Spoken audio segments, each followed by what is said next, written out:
Maamoy kulob ang damit. Charm Fabcon, bangong pumakabloom, tanggal amoy kulob sa bango ng charm. Kaya gamit ko, Charm Fabcon with Bloom Fresh technology. Kills 99.9% of kulob-causing bacteria. May aroma burst pa of thousands of flowers and berries. Ang sampay sa loob, no amoy kulob. Bangong pumakabloom sa charm. Charm Fabcon. ACS.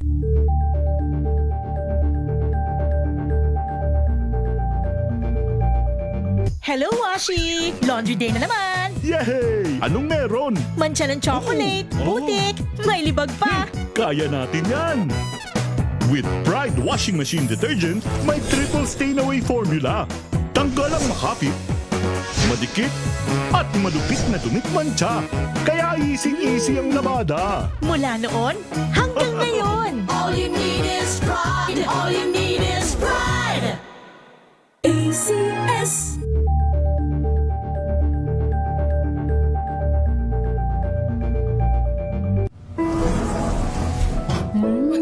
Amoy forever. Amoy LQ.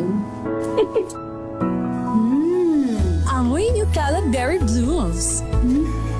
Amoy kala, amoy good vibes.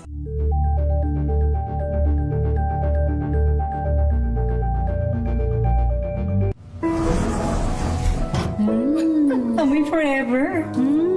Amoy LQ. Amoy New Cala Berry Blooms.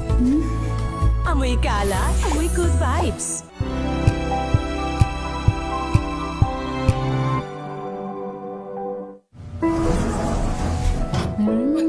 Amoy forever.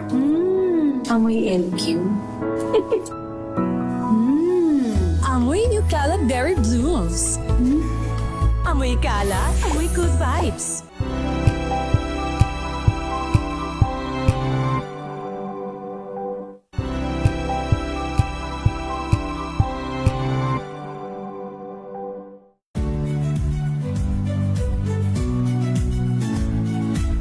Magandang araw mga kaibigan. Ito po ang inyong balerina ng bayan, si Lisa Makuha Elizalde, na nag-aanyaya sa inyong samahan kami at ang aming mga espesyal na panauhin para sa kalahating oras ng masayang kwentuhan sa aming programang Art to Art, kung saan ang usapang sining at kultura ay para sa lahat. Huwag kaliligtaan, tuwing linggo, alas 3:30 ng hapon, dito lamang sa DZRH Radio, DZRH TV, at via online streaming.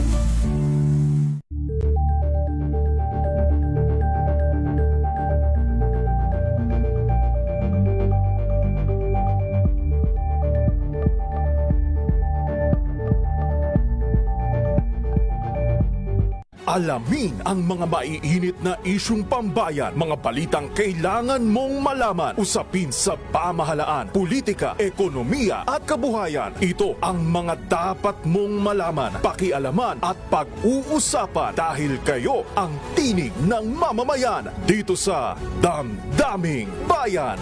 Live sa DZRH Radio, DZRH TV at DZRH Digital. Kasama sina Lakay, Deo Macalma at Elaine Apit. Araw-araw, Lunes hanggang Biyernes. Damdaming Bayan.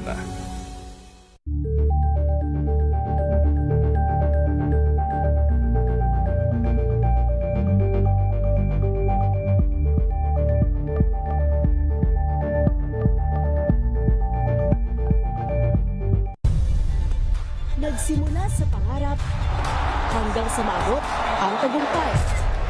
Iba't ibang kwento, iba't ibang mukha ng atletang Pilipino. Mas pinatindi, mas pinalakas, at mas pinaaksyon sa Match Point tuwing Sabado, 12:30 ng tanghali sa DZRH TV.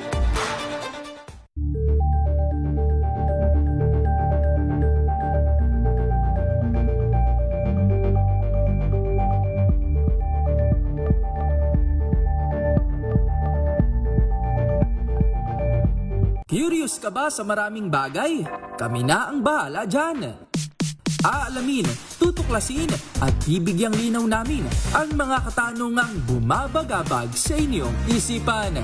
Sa programa kung saan ang bawat sagot ay galing lamang sa mga eksperto. Ang Expert's Opinion, tuwing linggo alas 3 ng hapon, dito lang sa DZRH TV.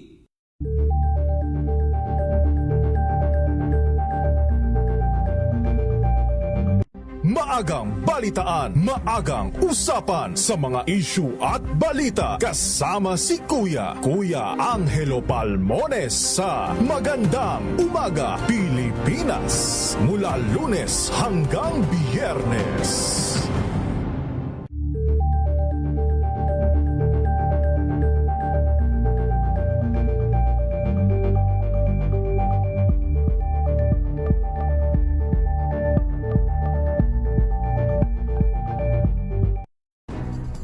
Good vibes ang hanap mo? Dito ka na sa sigurado! Mula sa mga istoryang nagbibigay ng inspirasyon hanggang sa mga kwentong may dalang solusyon. Mga balitang pampagaan ng pakiramdam at pampaganda ng araw.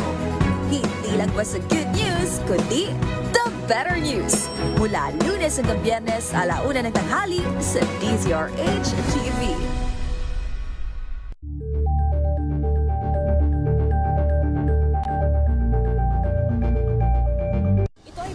Naitalang 17 individual na ang kanilang naaresto. Metro Manila Development Authority o MMDA ang No Contact Apprehension Policy o NCAP sa Metro Manila. Sa ilang mga dokumento ay peke. Hindi rin legal ang employment na ipinangako sa kanila. Sa mata ng batas, mananagot ang sangkot at may sala. Dahil sa bawat paglabag, may karampatang parusa. Alamin ang mga pananagutan sa likod ng mga bawal. Dito sa Hoy! Bawal Yan, tuwing Sabado, alas 11:30 ng umaga. Dito lang sa DZRH TV.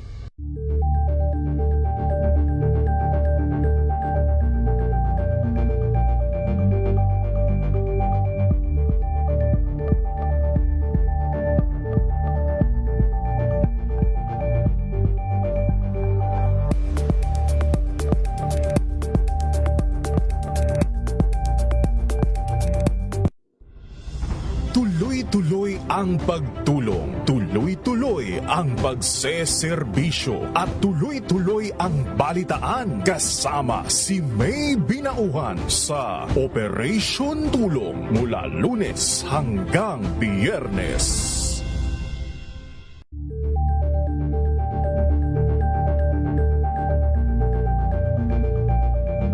We've got you covered. From the hottest hits, exclusive interviews, kilig to the bones fan meet experience, and hataw performances of your favorite stars. And tomorrow's News Tonight. Balik po tayo mga kaibigan sa ating pong mga balita sa Tomorrow's News Tonight. Mayroon si partner Kisa Sabson. Inyo pa rin pong lingkod mga kaibigan si Ray Simayan para pa rin po sa DZRH una sa Pilipinas, una sa Pilipino. Sa ating mga balita, standby Noche Cacas, Federico Manalili. Hindi raw po dadalo si dating Pangulong Rodrigo Roa Duterte sa kanyang confirmation of charges hearing sa Pre-Trial Chamber 1 ng International Criminal Court ICC. Sa inilabas na liham na may pirma ni dating Pangulong Digong, ilan sa mga dahilan ng hindi niya pagkilala sa jurisdiksyon ng ICC, ang kanyang edad at ang pagiging mahinan niya. Nakatagdang hearing sa Lunes, February 23 sa kasong Crimes Against Humanity kaugnay ng madugong war on drugs sa nagdaan niyang termino. Kumpiyansa naman si human rights lawyer Attorney Nery Colmenares na uusad na sa trial chamber ng kasong Crimes Against Humanity ni dating Pangulong Rodrigo Duterte. Sa parempo ng DZRH, sinabi niyang malakas ang kanilang kaso batay sa hawak nilang mga ebidensya. Anya ito ang posibleng dahilan kung bakit nila dinedelay ng kampo ni Duterte ang mga pagdinig. Inagpan ni Colmenares na marami namang iniharap na mosyon ng kampo ni dating Pangulong Duterte para hindi naharapin ng dating Pangulo ang mga ebidensyang ibinabato sa kanya. Normally, kung inosente ka, pag nasa kulungan ka, right to speedy trial i-claim mo. Bilisan nyo na to para makalaya na ako. Siya baliktad kasi ako, tingin ko, alam niya kasi na pag may trial na, medyo may problema na siyang malaki. Kasi ebidensya na yun eh.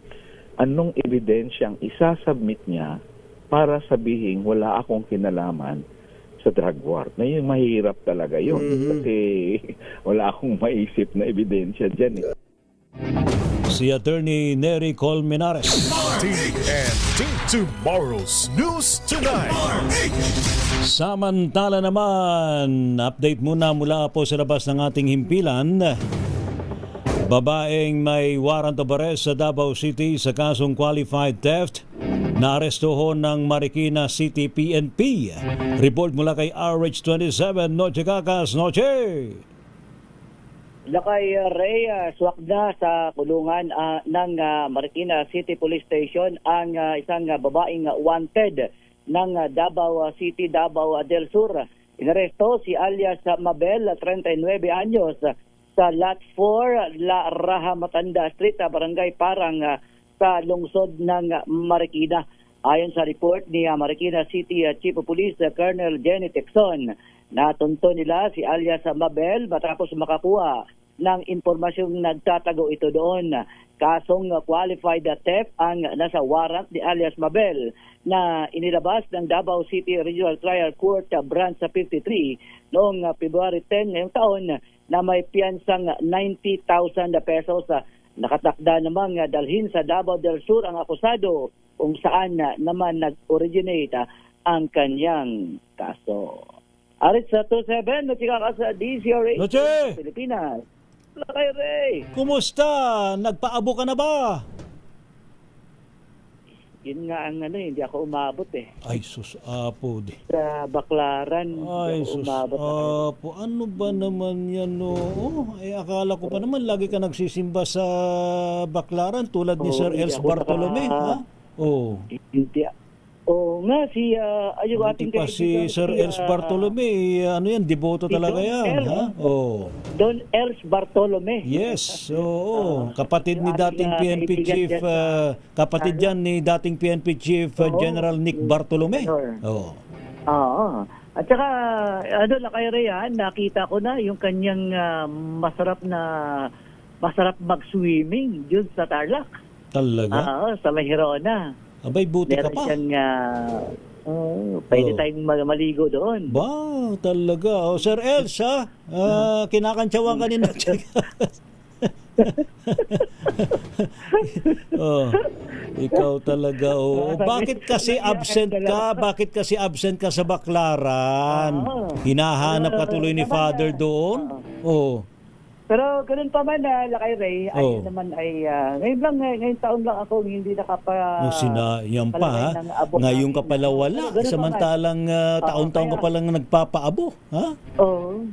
Pero ganun pa man, Lakay Ray, siyempre sa edad ko, kailangan ko na rin mag-ingat sa mga karne. Oo naman, no. Totoo naman yan, no. Oo, dapat kahit na kailangan natin ng fasting. Ito kasi yung unang araw o yung pagsisimula ng Kwaresma sa ating mga Katoliko. Kaya no matter man kung hindi kayo nakaabot o ang mahalaga ay nasa puso natin yung ating pananampalataya palagi. Isa puso, isa isip, isa diwa, at isa kaluluwa. At sa gawa. Isagawa. Oo naman. Kaso hindi mo na isagawa kanina pag-aabo eh. Yun nga Pero okay lang. Naman ako natawad. Naman yan eh. Meron namang may katapat naman yan na pag-aayuno, pagninilay-nilay sa kapanalangin. Ayuno. Oo. Tama ka dyan, Lakay Ray. Kaya ito na yung abstinence, no? Yung fasting para sa ating mga Katoliko. At bukas din pala, yung Ramadan din ng ating mga kapatirang Muslim. Yes, yung, isang buwan na Ramadan February yan. 19. Oo. Pag-aayuno din yan, ha? Sa hanay ng ating mga kapatirang mga kapatid na Muslim.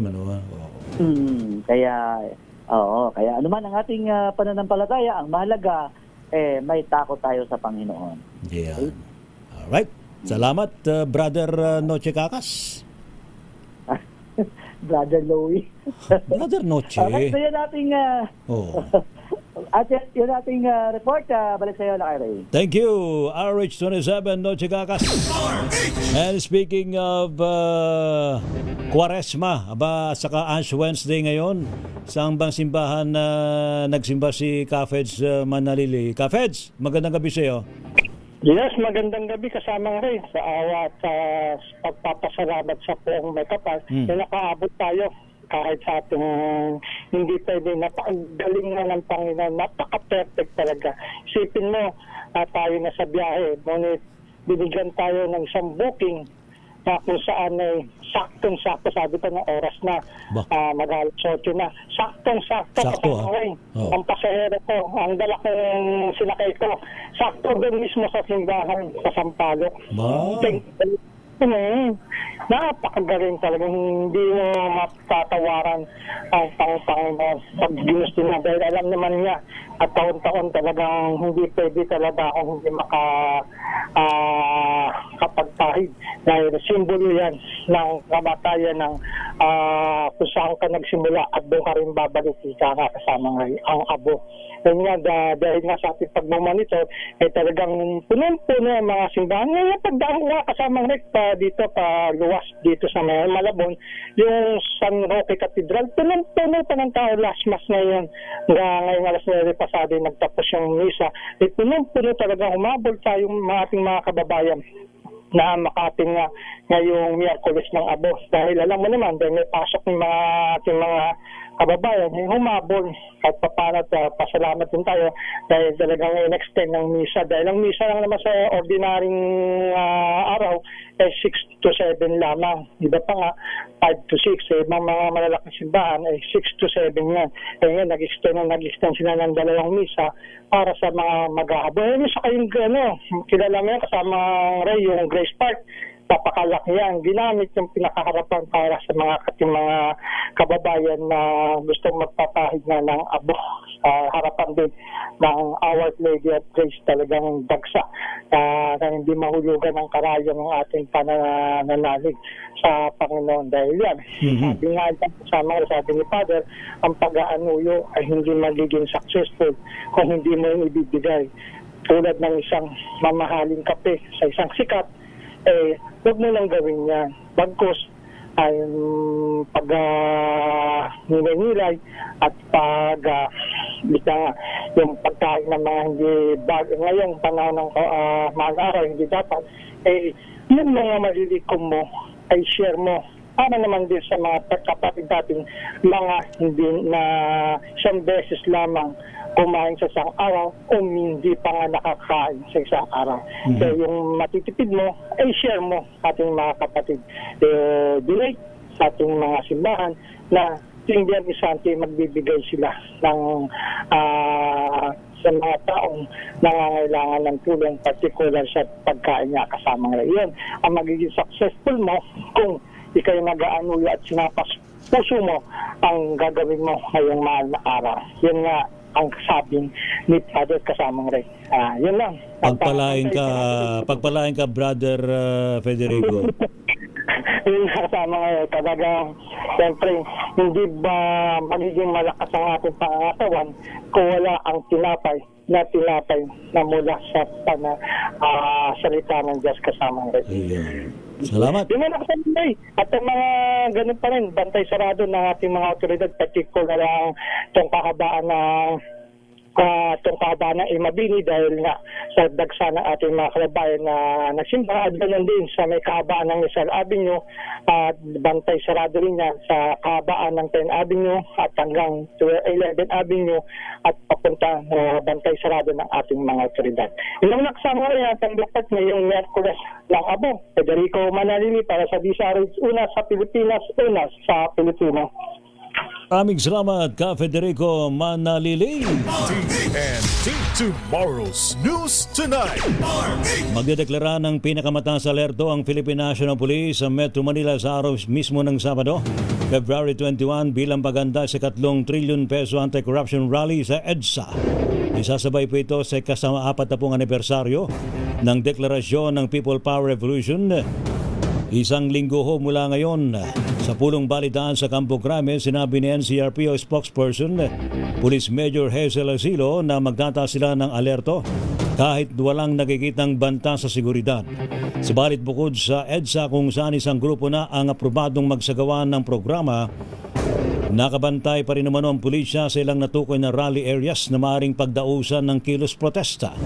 Magugunitang nauwi sa karahasan ng unang araw ng trillion peso march dahil naman sa sumabay noon na grupo ng mga kabataang nanakit at nanira ng mga ari-arian noong September 21. So yung medyo yung area na Ayala na yan is for sure lalagyan niya ng tao, pabantayan dahil alam naman natin na kung halimbawa meron dito mga pagtitipon sa area ng EDSA is sumasabay yung dyan sa area ng Manila. So nakaready naman yung Manila Police District para i-secure yung location niya. Samantala naman sa ating pa rin pong mga balita sa Tomorrow's News Tonight, gagamitin naman sa training, domain awareness at collective defense posture ang planong dagdag na US missile at allied systems sa Pilipinas. Ayon po sa tagapagsalita ng Armed Forces of the Philippines na si Colonel Francel Padilla, makatutulong daw po ito sa kanilang misyong protektahan ng soberenya at teritoryo ng bansa. Nakasaad po sa joint statement ng Pilipinas at ng Amerika ang kanilang commitment para damihan ang deployment ng cutting-edge missile and unmanned systems sa Pilipinas. Magugunitang inalmahan ng China ang pagpapadala ng US Army ng Typhoon medium-range capability missile noong 2024 at isang anti-ship missile sa balikatan exercises nitong taong 2025. Inilabas naman ng National Mapping and Resources Information Authority o NAMRIA ang bagong official administrative map ng Pilipinas ngayong pong Miyerkules. Ipinapakita sa bagong mapa ng Pilipinas sa saklaw ng bansa ang kontrobersyal na West Philippine Sea. Ayon po sa NAMRIA, taong 2012 pa ginagamit ng Pilipinas ang katagang West Philippine Sea o WPS sa mga government publication. Idinimpo na NAMRIA na sadyang mahalaga ang papel na ginagampanan ng official Philippine maps and nautical charts para maipakita at maprotektahan ang maritime jurisdiction ng ating bansa tulad nga po ng WPS. Naging consistent ang NAMRIA sa paglalagay ng label sa official maps at charts ng Pilipinas, kabilang na ang administrative maps, topographic maps, thematic maps, at nautical charts na ginagamit sa sea navigation. TNT Tomorrow's News Tonight. Na-recover naman ng technical divers ng Philippine Coast Guard ngayong Miyerkules, February 18 ng dalawa pang bangkay sa nagpapatuloy na underwater operations kaugnay ng paglubog ng MV Tricia Kirsten 3 dyan po sa karagatan ng Basilan. Dahil po dito umabot sa 64 ang kabuang bilang ng mga namatay. Batay po yan sa consolidated data mula sa PNP SOCO, CDRRMO at Coast Guard District Southwestern Mindanao. Natili naman sa 273 ang bilang ng mga naitalang nakasurvive sa naturang trahedya, habang nasa 15 pang individual ang patuloy pa rin pong hinahanap. TNT Tomorrow's News Tonight. Pinangangambahan naman na mapalawig pang aberya supply ng kuryente sa ilang bahagi ng Mindanao. Bade po sa paliwanag naman ng National Grid Corporation of the Philippines, naranasan po ang power outage matapos magtamo ng pinsala ang major transmission line sa mga apektadong lugar. Ayon po sa advisory ng NGCP, tinatayang naibalik o narestore na ang kuryente kanina pong alas 4 ng hapon. Ipinalabas po ng ahensya ang advisory matapos maranasan ang naturang problema sa bahagi ng Maguindanao del Norte, Maguindanao del Sur, Cotabato at ilang lugar sa Bangsamoro Autonomous Region in Muslim Mindanao o BARM. Nagpa ng NGCP na tuklasan ng panibagong technical problems kaya hindi nibalik sa takdang oras ang power supply sa mga naapektuhan ng outages.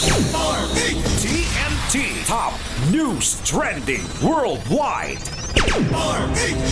Sa ating pong TNT Global News, snap election sa Bulgaria abay gaganapin na raw po sa Abril 19. Ating alamin sa report ni Miss Wina Pearl Hesoro. Wina. Magkakaroon ng snap election sa Bulgaria sa April 19, 2026. Ito ang inanunsyo ni President Ilyana Yutova sa isang press conference matapos ang kanyang pagkikipagkulong kay Andrei Gyurov. Si Gyurov na Deputy Governor ng Bangko Sentral ng Bulgaria ang napiling mamuno sa isang caretaker government o pansamantalang pamamahala na maghahanda para sa eleksyon. Ito ng ikawalong parliamentary election sa loob lamang ng 5 taon sa bansa. Nauna nang bumagsak ang nakaraang gobyerno matapos ang ilang linggong protesta sa lansangan kaugnay ng mga polisiya nito sa ekonomiya at umano'y kabiguan na masugpo ang korupsyon. Patuloy na hinaharap ng bansang Bulgaria ang krisis pampolitika dahil sa pagkakahati-hati ng mga partido sa parlamento na nagiging hadlang sa pagbuo ng matatag na koalisyon sa pamahalaan. Para sa TNT Global News, ito si Wina Pearl Hesoro ng DZRH, una sa Pilipinas, una sa Pilipinas. Thank you, Miss Wina Pearl Hesoro. TNT Sports and Games. Sa ating sports mga kaibigan, NU Lady Bulldogs na sweep ang Adamson Lady Falcons sa ginanap na UAP Season 18 Women's Volleyball. Report mula kay Kyle Bulyas. Kyle! Pinatikim na ng National University sa Adamson University ang una nilang pagkatalo sa UAAP Season 88 Women's Volleyball Tournament. Yan ay matapos na masweep ng Bulldogs ang Falcons sa scores na 25-23, 25-19 at 28-26. Back-to-back player of the game naman ang super rookie na si Sam Cantada na kumamada ng 16 points at sinundan ni Ara Panique with 13 points. Naging dikit ang laban sa first set ng laro pero dahil sa crucial error ng Falcons ay nagkaroon agad ng 1-0 advantage ang NU. Dahil dito nangunguna ngayon ang defending champions sa Bulldogs sa leaderboards sa first round ng elimination. Para sa TNT Sports, ito si Kyle Bulyas ng DZRH. Una sa Pilipinas, una sa Pilipino. Thank you! Salamat, Kyle Bulyas. Sa ating showbiz, Epic Quezon, abay graduate na raw po sa kanyang college journey. Report mula kay Don Carlos. Don. Graduate na ng kolehiyo ang aktor na si Epic Quezon 30 years matapos siyang mahinto sa pag-aaral. Sa kanyang Instagram post ay pinagmalaki ni Epi ang kanyang picture sa harap ng De La Salle University. Saad ng aktor, it was never too late na mag-aral muli at abutin ang pangako para sa kanyang sarili. Nagpaabot naman ng pagbati si Sasha Padilla at iba pang malalapit na kaibigan sa loob at labas ng showbiz. Si Epic Quezon ang pinakabatang anak ni na late comedy king Dolphy at sa asawa nitong si Pamela Ponti. At yan ang trending na balita para sa TNT Showbiz. Ito si Don Carlos ng DZRH. Una sa Pilipinas, una sa Pilipino. Thank you, Don Carlos. TNT Tomorrow's News Tonight. Salamat to sa mga tumutugpo sa ating balitaan sa Tomorrow's News Tonight. Thank you sa buong person ng DZRH News Team. Hindi pong lingkod mga kaibigan si Ray Sibayan para pa rin po sa DZRH, una sa Pilipinas, una sa Pilipino. Pilipinas ang oras sakto, alas 10 ng gabi.